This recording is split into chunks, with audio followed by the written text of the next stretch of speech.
লেহেঙ্গা কিনতে গিয়ে আমার অবস্থা। রিয়ার বিয়েতে লেহেঙ্গা পরবো বলে লেহেঙ্গার দোকানে তো চলে আসলাম। কত সুন্দর সুন্দর লেহেঙ্গা, কি দারুণ দেখতে। এগুলোর মনে অনেক দাম হবে, কত দাম জিজ্ঞাসা করি। কি সুন্দর। দাদা এটা দাম কত? 5,000 টাকা দিদি। ওরে বাপরে, এত দাম রেখে দিই। বাবা কি ভারী, এত ভারী ভারী লেহেঙ্গা মানুষ পরে কি করে? ওটার দাম যদি 5,000 টাকা হয়, এটা তো মনে হয় 10-15 হাজার টাকার দাম হবে। ধুর ব্যাং, ভাল লাগে না।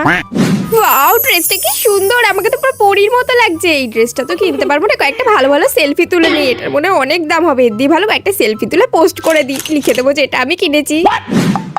রিয়া, এটা তোর পছন্দ হয়ে গেল? হ্যাঁ, এটা তো আমার খুব পছন্দ হয়েছে। দাম কেমন রে? 1,000-2,000 টাকা বল। এটা 5-6 হাজার টাকা দাম রে। 5-6 হাজার? দেখ কি দারুণ, খুব সুন্দর লাগছে। এত টাকার লেহেঙ্গা, আমার তো অত বাজেট নেই। কি দারুণ লেহেঙ্গাটা। এটার দাম মনে বেশি হবে না, জিজ্ঞেস করি। দাদা এটা দাম কত? 3,000 টাকা দিদি। ধুর চাতা, 500-600-র মধ্যে কোনো লেহেঙ্গাই নেই। যেটাই পছন্দ হচ্ছে সেটাই এত এত দাম বলছে। দরকার নেই লেহেঙ্গার পরে, এর দিয়ে ভালো আমি শাড়ি পরে নেবো।